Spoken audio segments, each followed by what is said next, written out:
What's good, everybody? It's your boy Seb. Hope you all doing well. Welcome back to the channel. So I've just been on a quick in and out trip to Hong Kong to see some family. If you didn't already know, that's where I'm from. And now that I'm back, I figured I might as well do an EDC Travel Essentials Photographer Edition. So without further ado, let's just jump into it. So first things first, this is the backpack of choice. This is the Peak Design Everyday Backpack. This is the 15-liter zip edition. There are bigger versions available. I picked this guy simply because I think it's very sleek, it's very minimal, it doesn't really look too much like a camera bag, and I just love the fact that it has sidecar access. I think this is essential for places like Hong Kong, Tokyo, or other urban environments where you may not be able to put down your pack and then unzip the whole thing and take things out. On the back of the bag, there is a laptop compartment as well as a dedicated tablet compartment. Going into the bag itself, it comes with these dividers that you can customize. This is how I've done it myself, to have 3 little mini compartments within the backpack itself. I think they're really handy, and you can stick them on via Velcro, so you can add even more should you choose to. So as you can see here, the minute I open the bag, the first thing that is easily most access to is my camera. Now, my loadout will obviously depend on the nature of the trip. If I'm going for work or if I'm going for leisure, my loadout and what I would pack would obviously differ. So my main photography camera is the A7R IV. Now, obviously the A7R V is already out with the amazing AI autofocus chip. But other than that, the specs are more or less the same. So I think it's still fine for me to use the A7R IV, but when the R6 comes out, then I'll probably upgrade. But the R4 and I go way back. He's a Decepticon, he's a badass, and he is my go-to photography camera.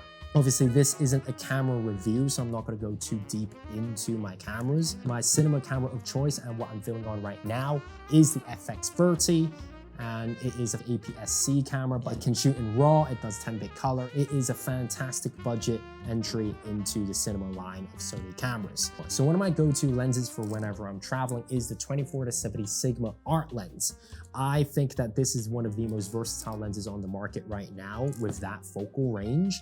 And it is especially good for whenever I'm shooting with humans, portraits, and because it has that zoom function, it does allow me to capture beautiful moments like this.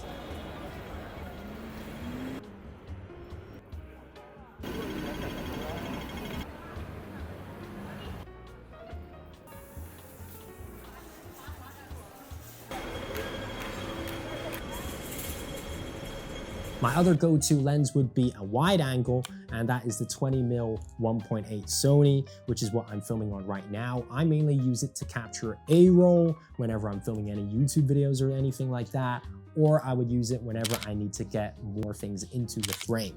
And now, if I had to add another lens to my lineup, I would probably pick a 135mm telephoto lens to kind of complete that spectrum of having a wide, a portrait, and a telephoto.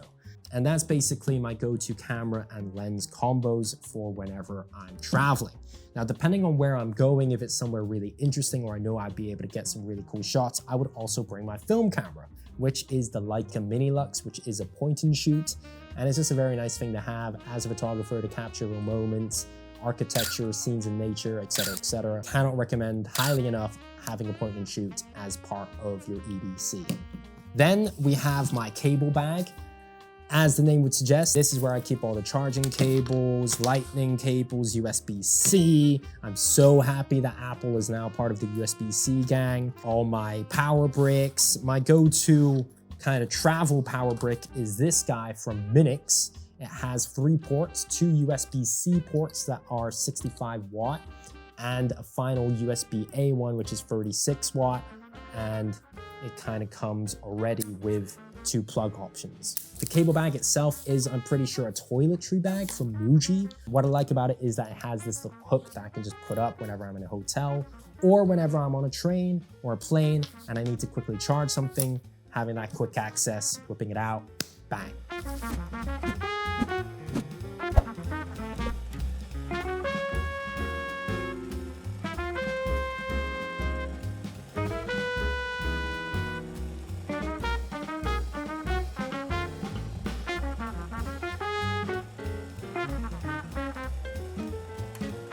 Moving on to the final compartment, I have my Orbitkey Nest. Now this is a very nifty organizer.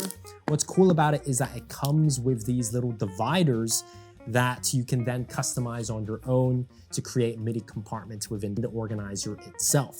So here is where I would keep my SSD, Thunderbolt cable, AirTag, SIM cards, SD cards, emergency cache, and all the little nifty travel essentials that I would need. Now, we wouldn't be traveling without having to put all your liquids in a clear bag, which is hella annoying, but hopefully they abolish it one day. But nonetheless, this is just a little bag that I got off of Amazon. It is already security approved by the TSA, CAA, EU, so it is really nice just having all my liquids already in a bag. I hate having to take everything out whenever I'm at security, waiting for people to put all their stuff in the little plastic bags that they give you that are always too small. So I just love coming prepared. These are just my usual face products, Neil's Yard. I'm not really going to go too deep into them. And that's pretty much all my kind of liquids, toiletry stuff.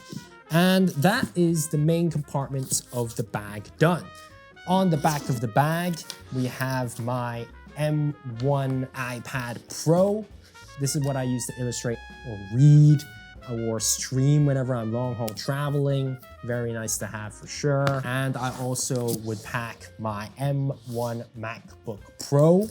This is for whenever I'm editing on the go. I mainly use this to edit photos, less so videos and stuff, but when I need to, of course, it can handle it.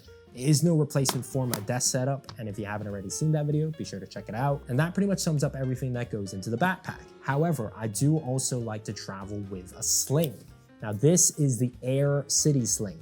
And I really like this guy simply because, again, it's very minimal. It's kind of keeping with that all black everything aesthetic. It's understated. Now within the sling is where I would keep all my travel essentials like passport, wallet, keys, air tags. But I would also have things like this hand sanitizer by Aesop because places be dirty. Hand balm, again by Aesop. I love the way this smells and it can get really dry, especially in an airplane. So make sure you keep moisturized. I also like having a little face towel. This is from Tekla. I love their stuff. And this is mainly for when I wash my face on long haul flights and I don't want to use their like toilet paper and it breaks apart on my face and it's just gross. I like having my own. Now, whenever I'm traveling, noise cancellation is quintessential to life, especially if there's like a kid or someone snoring next to you or just airplane sounds. This guy comes in clutch. However, whenever I'm trying to watch a movie on the plane and they give you those old, antique, wired, uncomfortable headphones and you're like, one, has this ever been washed? Two, these are just ass. This is when the AirFly Pro comes in. Because the AirFly Pro basically converts any device that has a headphone jack into a Bluetooth receiving device, which is incredible. I hate using airplane headphones, and having this guy basically make my AirPod Maxes compatible with everything is lit. And I mean everything, because I've used the AirFly Pro with older TVs, my Xbox, or things that don't accept third-party devices. The AirFly Pro, life changer.